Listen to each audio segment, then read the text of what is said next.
Hello, everyone, and welcome to our webinar.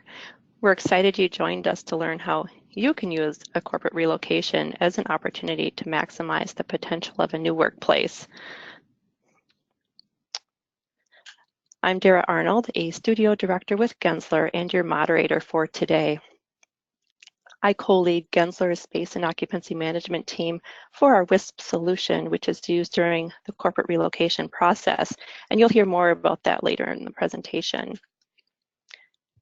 I do want to recognize that we have a diverse group on the call today. Some of you have worked with Gensler in the past and some have been Wisp users for many years, and then there's others who are new to both. Given the wide representation on the call, we've curated and right-sized our content to add value and best practices that can be applied to organizations of all sizes and industries.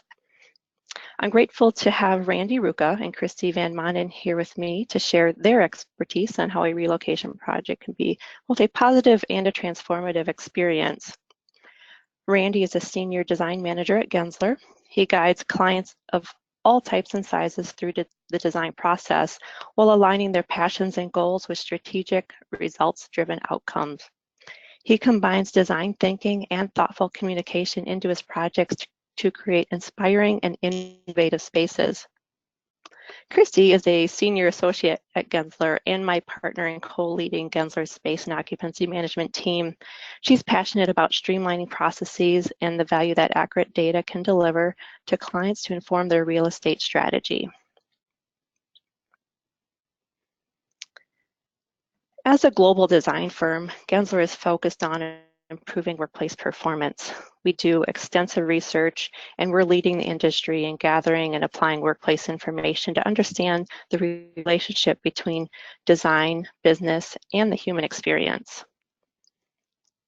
And through our research, we've learned that whether you're relocating to a new space or renovating your existing space, a new workplace can truly be more than just the logistics of getting from point A to point B. I experienced this firsthand when our office relocated to a new space a year ago and can attest that this can be an inspiring process and a catalyst for positive change.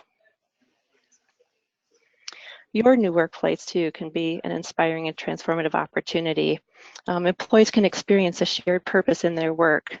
They can find balance through a variety of places to focus, to collaborate, or to socialize. And it can allow your culture and your values to shine through and elevate talent attraction, retention, and overall enhance productivity. Now, I'll turn it over to Randy, who will share how you and your organization can achieve these results in a new workplace. So thank you everyone for joining. We really appreciate your time and your interest. What we want to do today is kind of walk you through the process of how you start a project and how you move into it.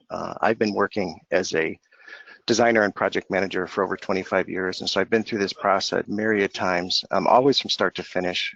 So I kind of understand all of the different things that come up along the process. Some of you on the call may have never been through this process before. Some of you may have done it before. One thing that I know and acknowledge and have become sympathetic to is, while it's my job day to day all the time, some of you will get it as a part-time job added to your other responsibilities, and we're sympathetic to that additional workload and stress, and we try and help you get through it. So anyway, how do you get started? You just kind of have to start.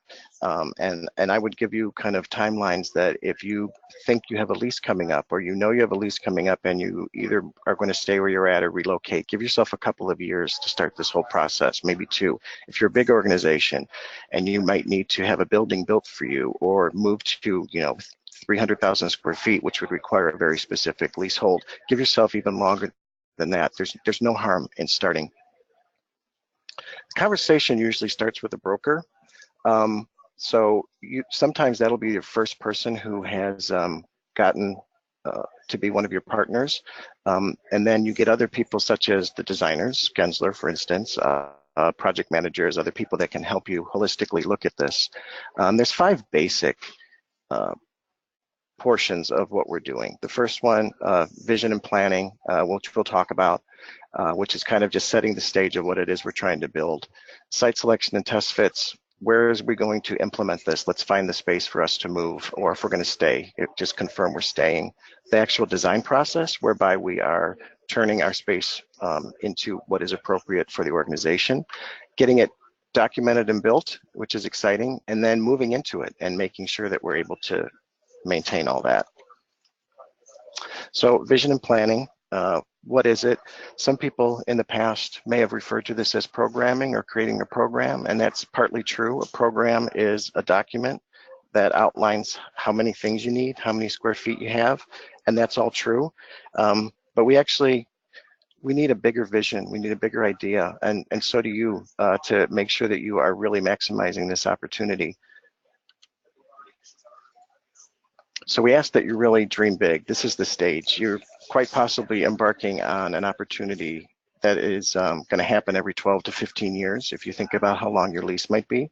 And so while you want to fix some things that need fixing, you know, get enough conference rooms, make sure there's flexibility in workspace, et cetera, this is also your opportunity to dream big, make bigger global or cultural changes, make amenities that are very specific to your group, whether it be because of an age requirement or just things that other people have seen. I mean, now's the time. Put everything on paper at this point, we say.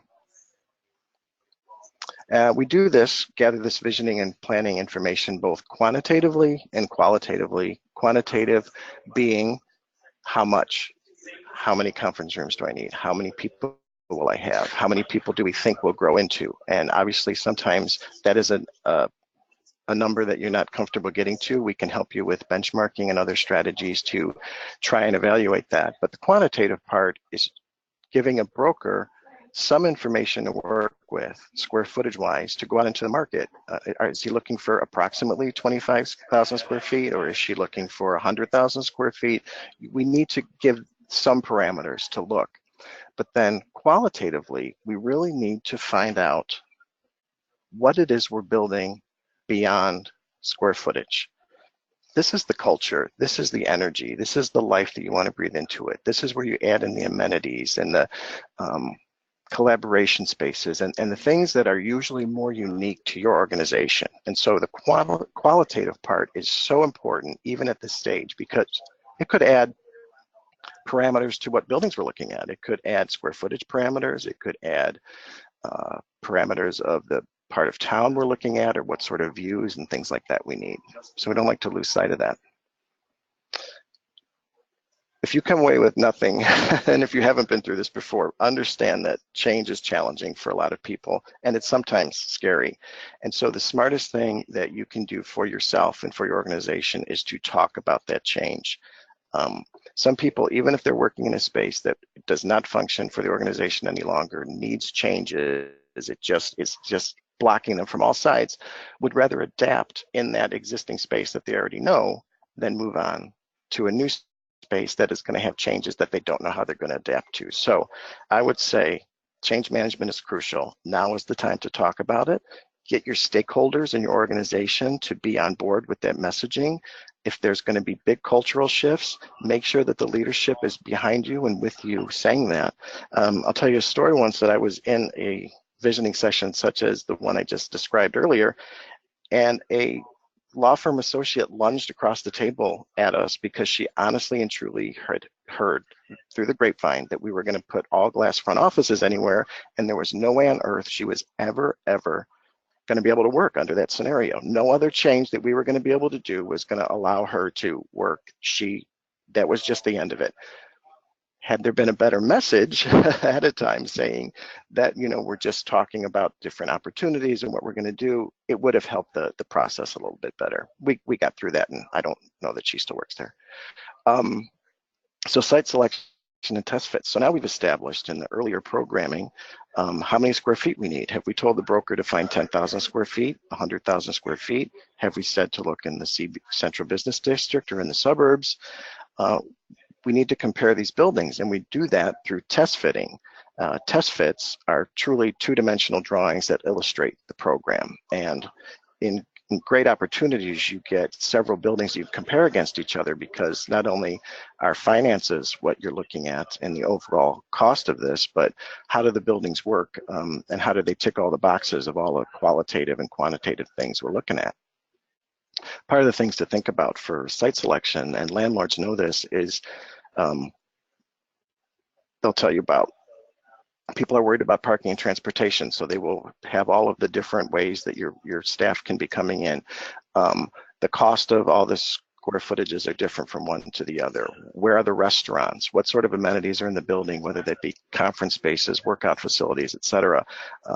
Landlords know that these matter to you, and I would also suggest taking advantage of all the information that you have and what you're hearing your staff wants, and talk to the buildings about these things as well. It's not just about what floors are available for you. As I said, test fits are conventionally two-dimensional pictorials. We've kind of tilted these 3D just to give you a bit of an overview of some of the things that we look at. So for instance, if you have a conventional workplace, we've got some offices on the perimeter and maybe a large quantity of workstations, we can look at how everybody will fit, making sure that we've got all of these corridors and other things that we need to make everything work. Then there might be some other that's slightly more traditional that may have more shared space down the center, and maybe we'll work out a strategy for the offices that are built to 2 offices to turn into a conference room further down the road, or 1 larger office to become a shared space for 3 associates, or whatever the business model is. So we'll look at different strategies to see if these strategies can implement a different staff count over time. And then maybe your organization will be one that has more activity base, whereby you'll have different collaboration spaces and zones that might have people gathering together or working separately. Different unique spaces that again can be shared. You're seeing a lot of more office-free environments, dedicated office environments, but still having some built environments often to make sure that people can get away and collaborate. And so what I'm just put here is an example of some real test fits that we've done. So this is taking one firm's program and putting it into 4 different possibility of buildings. So this broker went out with our requirements of square footage, found some buildings for us to compare, and we put the program in. So you can see things such as the 2 buildings on the left have a similarity in that you can come off the reception area and you have the conference room right kind of centrally located right from the elevator, but both of those kind of divide the workstation spaces, and so the people are separated into neighborhoods. That may be good or bad depending on what we're looking at. The 2 on the right kind of have those reception and conference rooms a little listed off to the side, which allows the staff to be all together.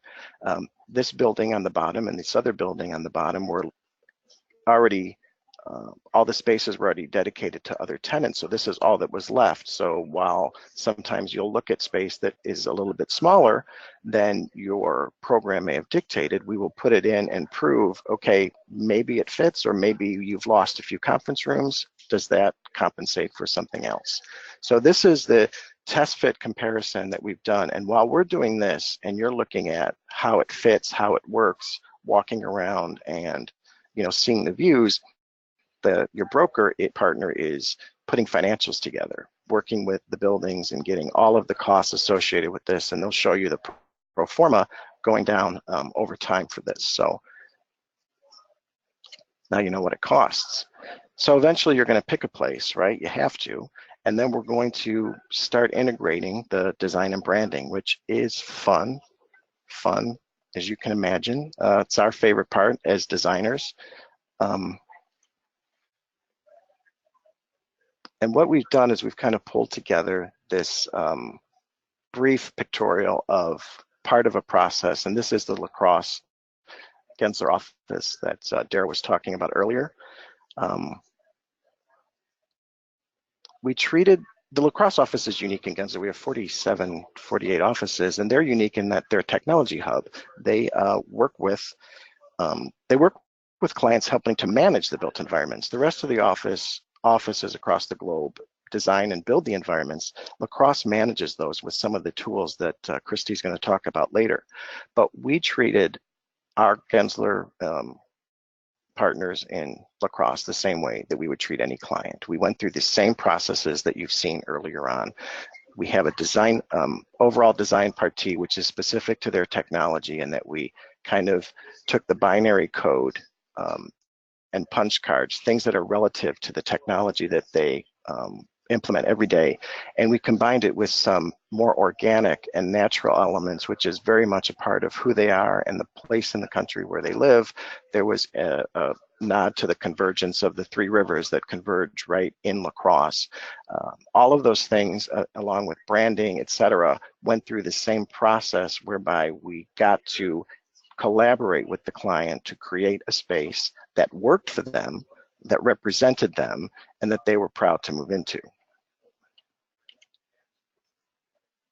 When it comes to like branding, there's a couple of ways that we can approach this. There are some very, maybe there's a newer firm or a startup firm or one that really doesn't have a true visual brand yet, and that can be achieved through a cultural, maybe more of a cultural nod, using materials and other things, whether it be about openness or natural materials versus slick materials, things like that. And we have seen over time that some of these early material and design nods that we have made in these efforts have later turned into the brand for a client, and kind of becomes more of a bigger statement as they grow. Then you have also other opportunities where it's a much bolder statement. It's reflecting, you know, the whole identity. It might be celebrating history, product that they truly make, or evolution. It could be about wayfinding. It could be about architecture. So branding as through part of the design can be a very interesting process when it's appropriate. My personal favorite part of this process has always been getting it built, documenting it, and getting it constructed, because we've designed it. We've obviously spent a lot of effort. We're all invested in it, and the design needs to be able to be built without losing the intent of the design. And the design needs to be affordable without losing its integrity. We're not designing in a vacuum. So we need to document the project, and you do that with drawings, with specifications. We'll get other consultants on board, engineers, lighting consultants, furniture dealers, etc. So everything is drawn to details that allow the project to be permitted. Every jurisdiction has different rules, but everything has to get permitted. It has to get bid, so you know how much it costs. Hopefully by this time in the process, actually earlier on, I should have mentioned it, it really behooves us to have a general contractor partner by our side and selected in the design process, because what they can do is hear everything we're saying, and they're starting to put pricing numbers together. They're understanding what the budgets are, and they can raise their hand every now and then, and whether it's a cost issue or a lead time due to certain materials or other things that are specific to the industry that we may not know about, that's such a smart partner to have on board. And then therefore, once we've gotten to this point where we're doing all this drawing and they're out to the streets to bid, they already are well vested in what it is we're trying to build, and they're right there trying to achieve it. Honestly, some of the best days and most satisfying days on the job sites have been when we've walked on the job and you found a problem because of something that's in the way, and you talk to the general contractor and the subs, and everybody just kind of starts to think about it.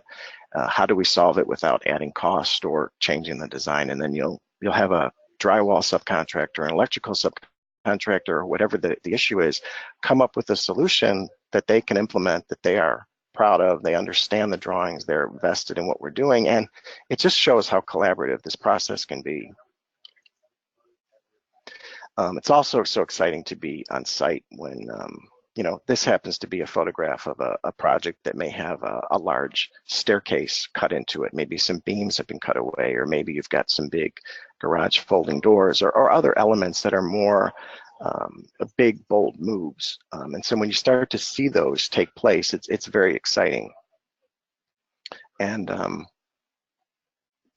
even on smaller jobs or jobs that don't have as much of an intervention architecturally, even just seeing drywall and studs go up at the right junctures, you really start to feel how the space is going to feel, and you get a sense of all of the steps that we have gone through together to get here, and how how they're coming to be. Occasionally we'll raise our hand and we'll stop and say, was this the right move? And we'll fix things as we're going or do some tweaking. But usually we're pretty all vested in what's happening at this point, and it's just exciting to see.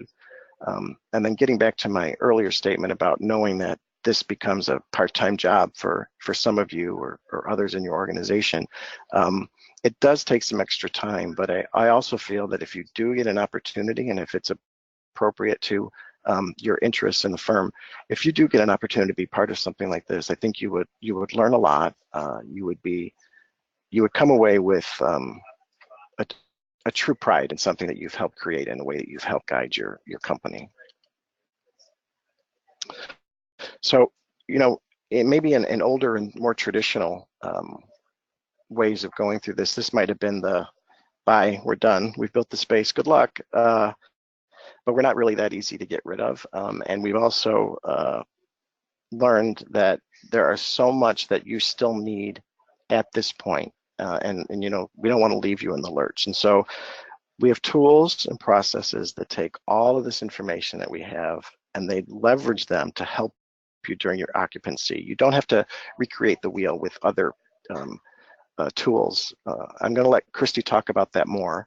And some of you may have some questions or things that have come up through some of the processes that I've talking about. I know that they're going to offer some, you can all send in some questions if you want, and we'll be happy to answer them. But I do want to give Christy a chance to talk about what goes next.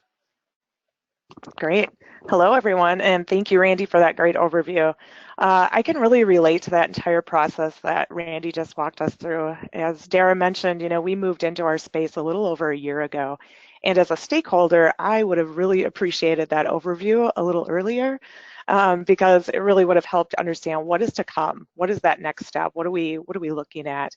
And the construction phase that Randy was talking about, that was really exciting. We actually gave everyone in our office an opportunity to visit the project site a couple of times so they could see it as it was being built and as it was being constructed. And that was a really exciting time to see it come together. But the part that I really understand well is what I'm going to be sharing with you now. And when you're in that construction phase, it's really a good time to start thinking about where people are going to sit in the new space.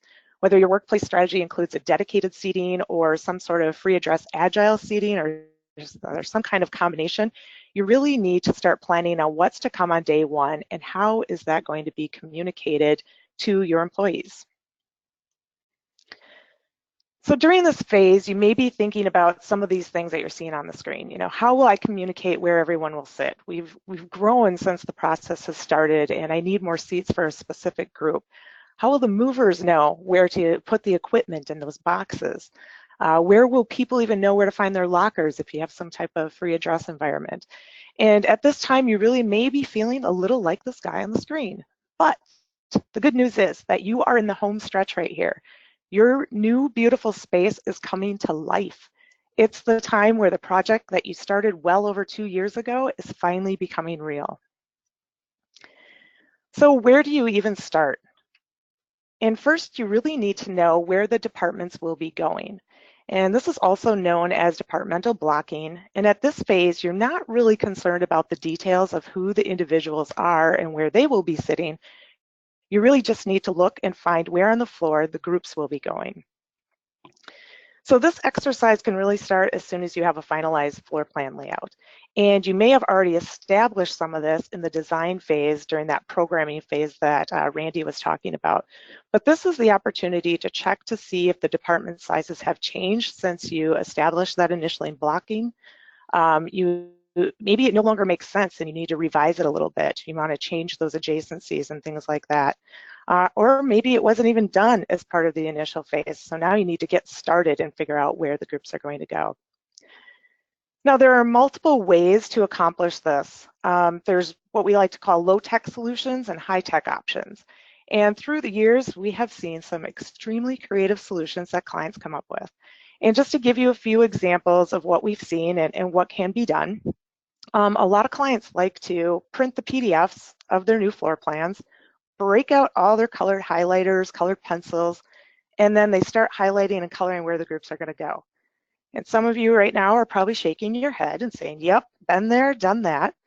And then you quickly realize when you go down that road, you have to all of a sudden print a new PDF of that floor plan because you made a mistake, somebody changed their mind, or you just came up with a different option.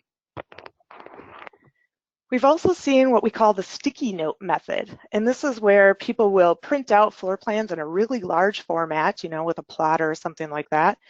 And then they'll use sticky notes to identify where those groups are going to go. This option will allow you to move those sticky notes pretty easily. You don't have to go reprint that floor plan again. You can move things very easily. But the challenge really comes in with being able to move those. You know, this isn't a process that happens in 1 day or 1 hour in one meeting or anything like that. It takes some time and you have to constantly evaluate it. So you have to store those, which may require you rolling those drawings up and storing them somewhere where they're not going to get harmed. Now, a more high-tech solution that you may want to consider is using something like Wisp, where you can create the blocking plans using some of the tools like our scenario tool. Now, for the Wisp users that are on the call today, you can probably relate to how simple and easy that scenario tool really is to use during this phase of the project.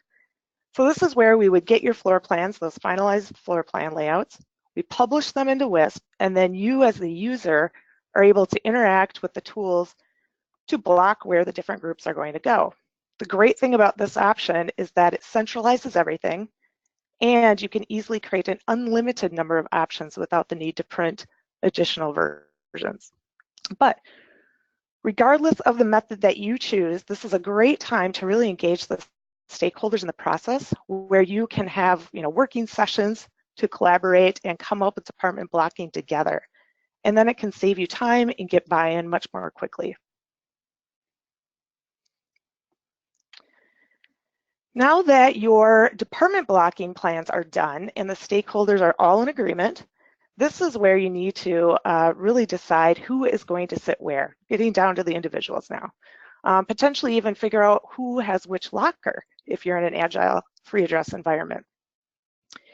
If your workplace strategy does include dedicated seating, the seating assignments are often determined by the department managers. And again, you can have low-tech options to solve this or high-tech solutions to capture this information. Now with a low-tech option, we often see where clients, where they have created those blocking plans and they'll create a PDF of that, they'll send that along with an Excel spreadsheet of all the people within a department. They'll provide those two pieces of information to each manager. And then the expectation is that the manager will reference the floor plan to figure out, okay, which space number, room number is this person going to be sitting in? And then they have to translate that into the Excel spreadsheet next to their name. So this is a back and forth exercise where they're referring to these two documents. Eventually, you know, once they fill out their Excel spreadsheet, this information gets sent back to the occupancy planner where they compile the entire list of seating assignments for all the departments. Now, hopefully, in that whole process, you know, different groups didn't modify that Excel spreadsheet where they added columns or, you know, typed something wrong and those sorts of things. Now, if you're involved with a larger scale move, and I would say in the upwards of 100 or more people where you have to worry about moving that many people, you're going to want to consider a higher tech solution. And this, again, could involve something like Wisp's scenario tool, where you can pick up where you left off, where you did the blocking plans in Wisp. Now you take it to the next step, and you can decide where the people are going to be sitting. So the beautiful thing about this and using the tools in Wisp is that you're collecting the seating assignments in a centralized and standardized way. So to do this, you can actually give the department managers access to Wisp where they can log in, and when they log in, they get a list of all their people. They can see their floor plans and which spaces you've allocated them. And now all they're doing is saying, okay, I want this person to sit in this seat, this person to sit in this seat just by clicking the drawing. So again, very centralized way to collect all of that information. People don't have to rekey things or anything like that. It also prevents them from picking a station that you didn't allocate to them. For example, if you log in as the IT manager and they're responsible for their group, they can't put one of their people in a space that's been allocated to HR. But again, in any case, regardless of the method you collect this information, ultimately what you have at the end of this is a move list that you can give to the movers who need to make sure all the physical equipment, boxes get to the right spot. Now, the part that we can't forget is how are we going to communicate to the staff? And I'm sure we've all experienced it where people do not like change. And Randy talked a lot about this early on. When change is coming, it causes anxiety with the unknowns. People want to know. So as Randy said, communicating with the staff about the upcoming changes is critical in the success of the move. And this can be accomplished in different ways. A lot of clients will use what they call town halls or all staff meetings to communicate what's coming. Then when you get further down the road, that's when you might want to consider, print large copies of the floor plans, post them in the break rooms or other common areas so staff can get a glimpse of those new layouts and potentially even see where they're going to be sitting. We've also had clients implement more high-tech methods of placing kiosks in like their cafeteria of their current space, where then during their lunch breaks and things like that, employees could go up and search for their name to find out where they're going to be sitting in their new space. Then you also have to think about, on day one, and a lot of clients are starting to use welcome materials that they hand out when they walk in the door. And this allows, actually you can see an image in the lower left-hand corner here of something that we did. And this is an opportunity to, show the layout, talk about what the conference rooms names are, what the expectations are of reserving a conference room, what available technology might be in each collaboration space, and then the number of seats in those collaboration spaces. Those things are important to share as well.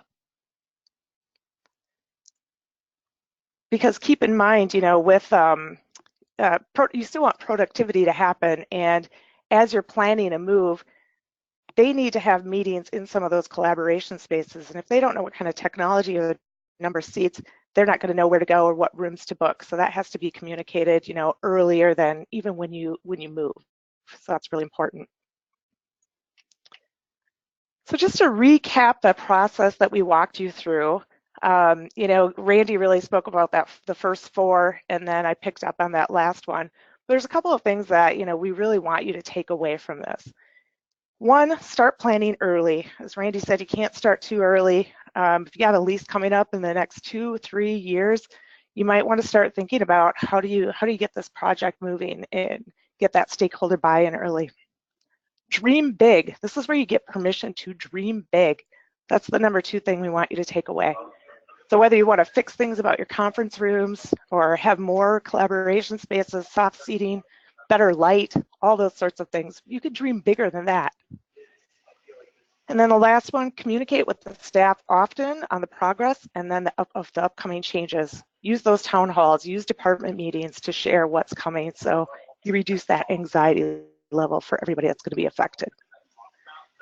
So now with that, I am going to turn it back to our moderator, Dara, for the next section here. Great, thank you very much, Randy and Christy. That was a great overview, and hopefully each of you on the call have learned some tips that you can apply to your own relocation projects. We are going to spend a few minutes answering questions. If you have a question and haven't yet found the questions box in the webinar console, please use that to submit your questions to us.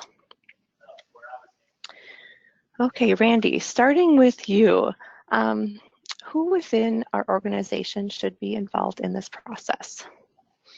Well, that's a unique question from firm to firm. So it's a good one to ask, and it's a good one to talk about, because as I mentioned, someone is going to get some extra work on their plate for a little while. I always like to hear that the big visionaries of the firm are involved to some extent. in addition to people who, whether they be facility or HR people, people who are on the ground and are helping to operate, very important that they have a stake as well. But to lead the process, I think it's very unique from firm to firm. So sometimes people are more attuned to this sort of organization. Sometimes people are more responsible for it under their job description. I do recommend that the committee, if such a thing transpires, is not too large. You need to get some decisions made at some point. But we often see people, like I said, in the HR or facilities department kind of working on it day to day, but more visionaries being part of the process as well to help temper some of the decisions with the bigger visions of the firm in mind. Okay, great. Thank you, Randy. Christy, I think you've touched on this, but just to elaborate and clarify, is there a threshold number of employees where a high-tech tool makes sense versus a low-tech option?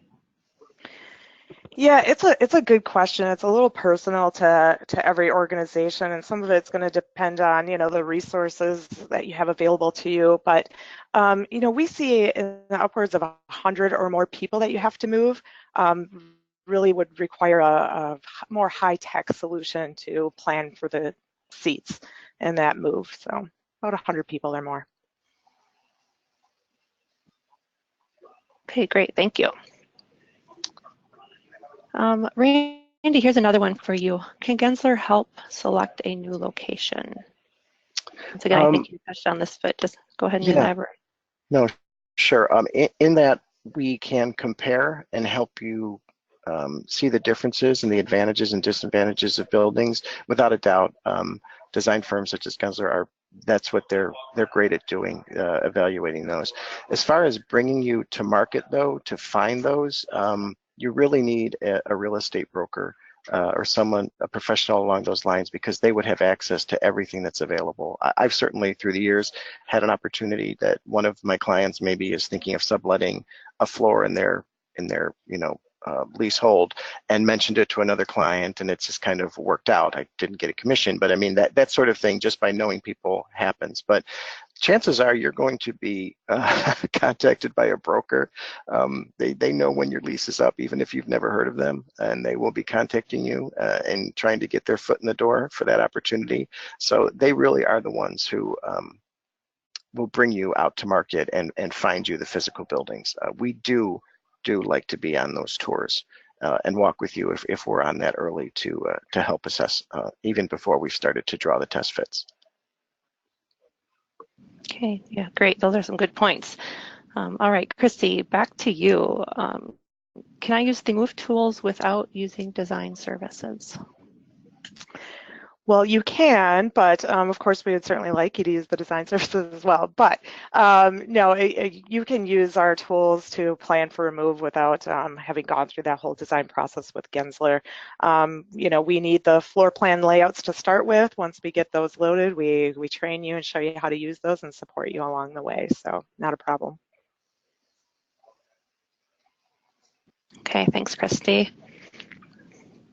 And Randy, back to you. A lot of companies are getting away from assigned seats and going to open bench hotel seating. Do you have a technology or strategy to account for occupancy counts based on open bench and hotel seating? We don't have anything that's like cut and dried. We have we like to, again, listen to exactly how a firm would use it and why. We've got some people who have 3 shifts, and so that's one way of counting for it, and it might not count as hoteling in that sense. We don't like to suggest that there's a one-size-fits all on all that. So we'd like to hear what that means for hoteling. We like to do the the observe solutions where we're seeing who's sitting where and when, and trying to help take to the next step what hoteling or mobile or agile working means specific to that firm. So there really isn't a crystal ball on that. All right, thank you, Randy.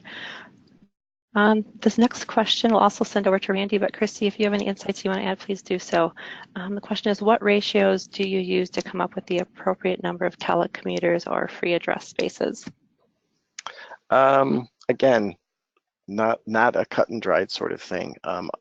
A lot of firms really are still sticking with assigned seating. People who are working with free address are doing a little bit more experimentally that we've been seeing. So there is not a one size fits all on that whatsoever. You know, I would suggest that we would, I don't know, it would really come clean through the card swipe analysis, you know, other sort of tools that we can observe as we're going will all be part of that initial discovery and visioning process. Yeah, I'll just add to that, Randy. I agree, there's no crystal ball, and everybody is unique, and sometimes down to each department is unique and what those ratios look like. So as you know, Randy mentioned, one of the first things we would want to understand is, let's do an activity and utilization study, or look at those badge swipes to really look at that level of detail. Is how are you working today? And if you know, you're trying to improve your utilization in your workplace, you know, maybe you need less seats, and maybe you can do some agile working, things like that. So yeah, I need some information before you come up with that recommendation. All right, thank you both. We've got another question about change management, Randy, so we'll hand that over to you. And once again, Christy, if you have anything to add, please do. What is the biggest challenge in helping employees get accustomed to a new space, and what are the tactics you use to make the transition as easy as possible? The tactic is communication. We're not gonna please everybody all the time, but you know, just speaking clearly and openly about the things that are going to come, letting people know that they maybe when they're sitting in interviews or when they're hearing things happen, when we're at the early stages, when all of these are ideas that are being vetted, that just to be sure that they understand that everything that is said, whether it is what they think is positive or negative, is necessarily going to be implemented.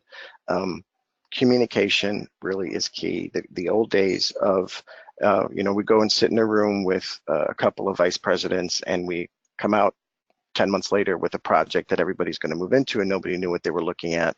You know, those are gone because everybody has such a vested interest in the environment, and companies are smart enough to know that they want to give their staff those opportunities. So just communicate and communicate, and then when that doesn't work, try communicating.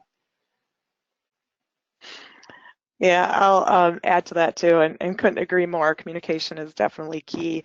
However, if you are trying like new types of spaces, maybe you're trying a new soft seating area, or you have you know, some kind of bench seating or whatever, using a utilization activity analysis after you move in, it can also be very informative. So you can use that information to find out, oh, hey, that soft seating area that we thought was so great and everybody seemed to want it is not really being used.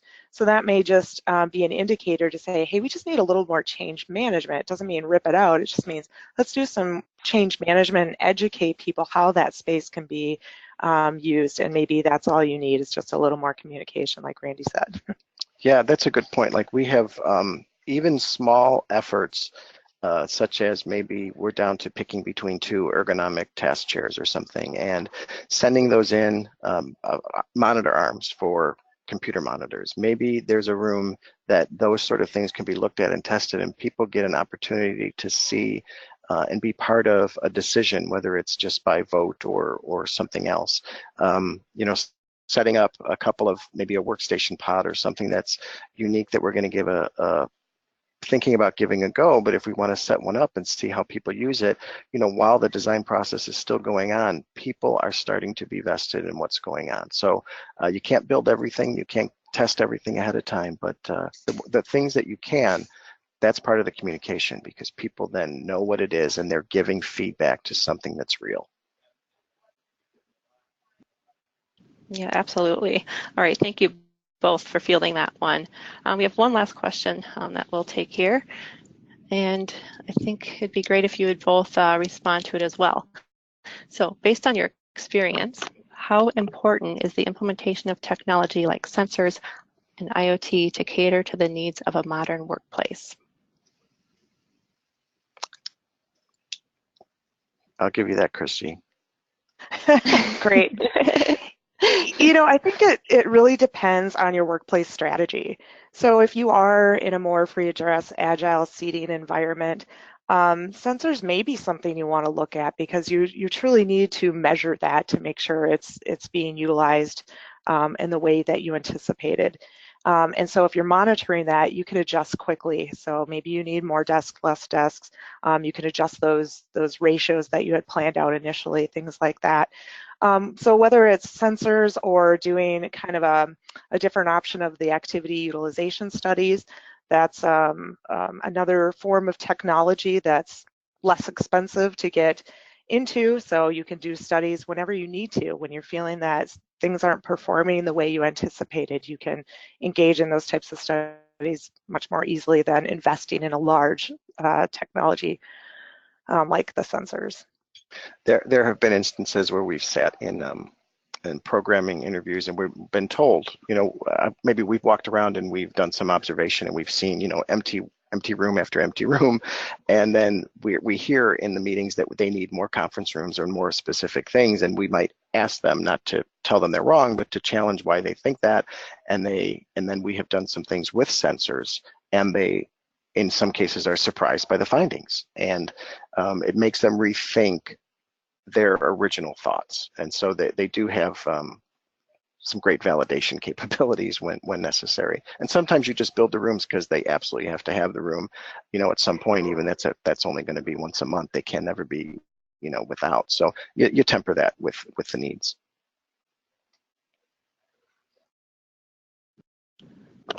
Yes, great. Thank you both again for fielding that one and sharing your insights. We are going to wrap up the questions now. So if your question wasn't answered, we will follow up with you individually afterwards. And if you're interested in further exploring this topic, please feel free to reach out to Randy, Christy, or myself. Before we sign off, I do want to let you know that we're hosting one more webinar this year about using data to transform your workplace. So please look for invites about that topic. Thank you again for joining us, and we look forward to speaking with you again soon.